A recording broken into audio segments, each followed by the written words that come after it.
Do any of you guys remember Code Lyoko? That kinda weird Cartoon Network show that ran for a few years in the mid-2000s? Yeah, I guess not. Well, for those of you who don't know, Code Lyoko was a French cartoon that followed the same basic structure every episode. You got a group of kids going through everyday school life until eventually, something evil goes down. At that point, the main characters all become these wicked CGI superheroes, save the day, and then everything is quite literally set back to normal. And it was my jam. Seriously, I loved this show as a kid. So when I first heard about this new show turning heads called Miraculous Ladybug, I'll admit, I didn't really care that much. But then when I watched it, I got hit with these weird pangs of nostalgia for some reason. A French CGI action sitcom hybrid with new threats every week and a magic status quo reset at the end of every episode, that felt pretty familiar to me. But don't get me wrong, Miraculous and Code Lyoko are very different shows made by different people. But when watching Miraculous, I couldn't help but get that same feeling I did back when baby Fofi got way into Code Lyoko. And of course, that got me wondering,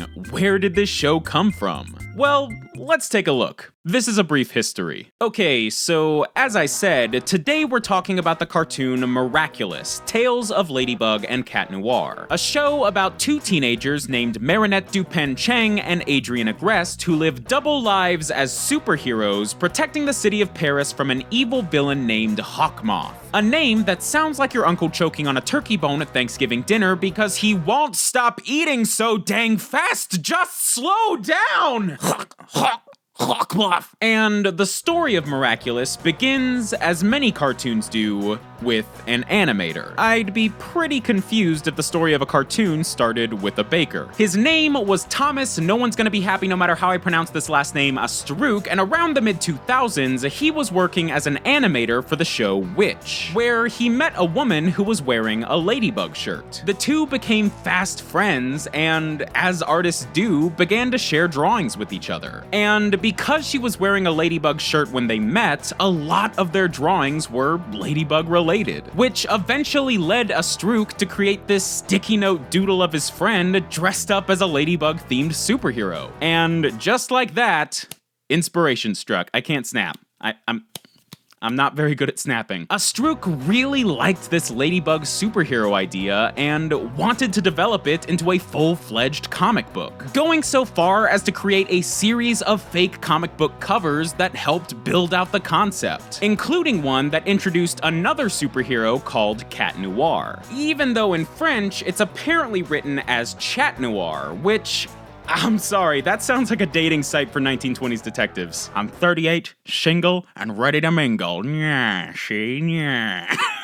But eventually, everything changed when the Fire Nation attacked. Yeah, I mean, when Jeremy Zag stepped in. I get those mixed up, apparently. This guy is, among other things, a TV producer and the co-founder of the Zag Entertainment Company. And when he caught wind of Astruc's Ladybug character design, he was immediately on board, but wanted to turn it into a cartoon instead, which obviously Astruc was totally down for. And with that, Miraculous Ladybug officially started its journey to television. Miraculous Ladybug was officially announced at a trade show in Cannes in 2010, with the companies Zagtoon and Method Animation set to produce the series. These guys were later joined by anime legends Toei in June of 2012. And only a few months later, the world would see its very first taste of Miraculous thanks to this promotional video. Looks pretty different, doesn't it? Yeah, turns out the show was originally going to be 2D with a very strong anime art style. But that's not the only difference. Despite looking like the same guy,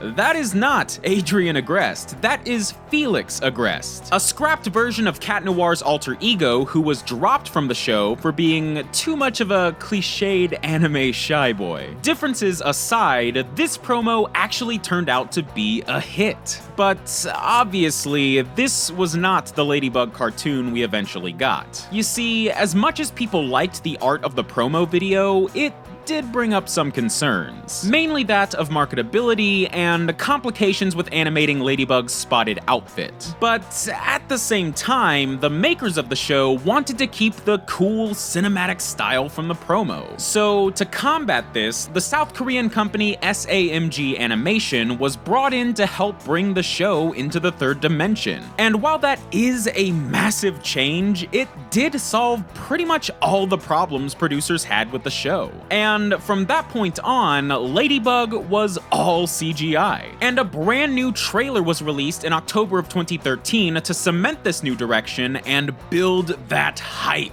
And at this point, the only thing left to do was premiere the show. But as simple as that sounds, it was a little more complicated than you might think. I'm gonna try and get through this as quickly as possible, so let's I made that joke already. You see, despite being a French show, Miraculous Ladybug actually first premiered in South Korea on September 1st, 2015. It then later premiered in France in October of 2015, in the US in December of 2015, and then in Canada, the UK, and Ireland in January of 2016. Plus, in France, the show was part of the TF1 network, in the US, it was on Nickelodeon, and in many other regions, it was part of the Disney Channel. And that is probably the most complicated premiere schedule that I've ever covered in one of these videos. The point is, Miraculous Ladybug was out, and the reaction from the cartoon viewing public was overwhelming. In the US alone,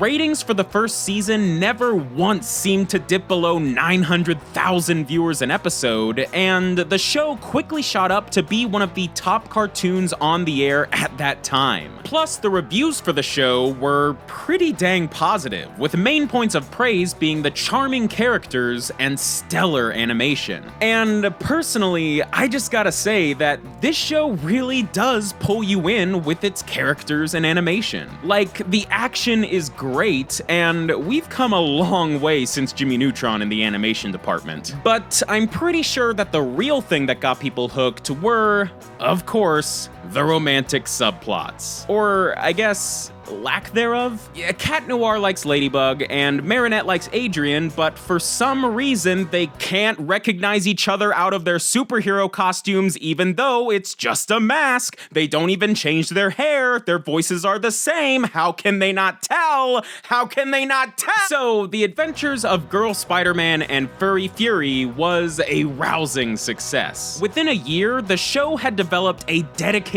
fan base who were already clamoring for more.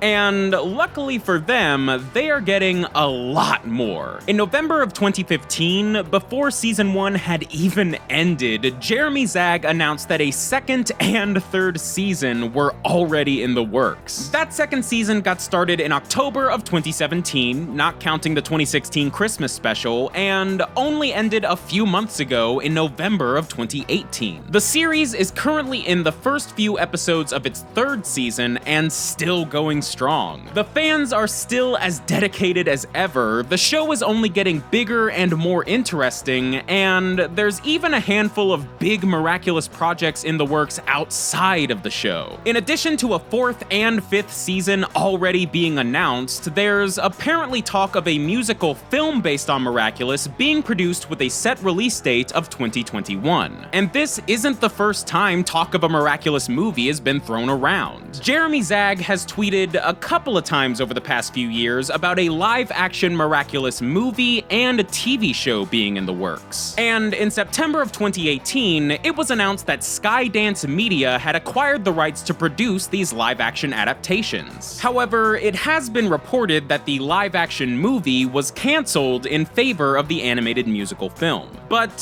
from what I can tell, the live-action TV series is still in the works. But it's a little too early to know for sure if any of these projects will come to fruition. Plus, the show is still the most important thing, and that's not going anywhere. I'll be honest, going into this video, I was very new to Miraculous Ladybug. And at first, I was pretty skeptical. Like, when it comes to cartoons, I haven't seen that much in the way of magical girl girl anime or superhero stuff as a whole. So like, Miraculous was a bit of a gamble considering its influences, but it really surprised me. It's amazing to see how good CGI TV shows can look these days. The action has a ton of fluid energy, and even just the facial animations are full of expression, especially on Marinette. But it really was the characters and their relationships and interactions that sold me. It's all pretty simple stuff, but it's just done with such a wholesome charm that I couldn't help but get invested. Not even to mention its diverse cast, ever-expanding lore, and relentlessly catchy theme song. Plus, like I said at the top of the episode, it also gives me these random nostalgic vibes, which I can only assume comes from all those childhood years spent watching Pokemon and,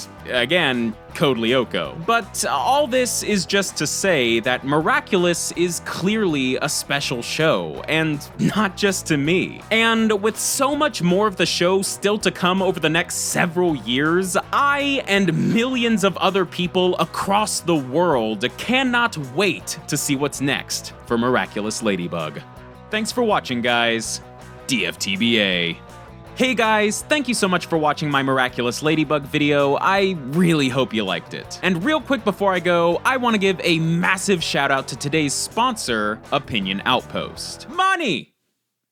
You can earn it with Opinionoutpost. That's right, these guys are an awesome research site that offer a really cool way to earn some extra money. Simply by taking online surveys through Opinionoutpost, you guys can earn rewards points which can then be traded for cash or even gift cards to your favorite stores. And it's incredibly easy to rack up points while, say, binging through the entirety of Miraculous Ladybug on Netflix for research. It's just an example, it's not taken from any personal experience or anything. But seriously, I've checked these guys out and they are a really cool site and a great way to make some extra cash. So if you guys want to check it out, then you can head down to this video's description and click the very top link to make sure you don't miss out on this offer. Check out the site, take some surveys, and start saving up for that PS4 Pro super sick Git Fiddle or those 25 identical Hawkmoth pop vinyls that I'm just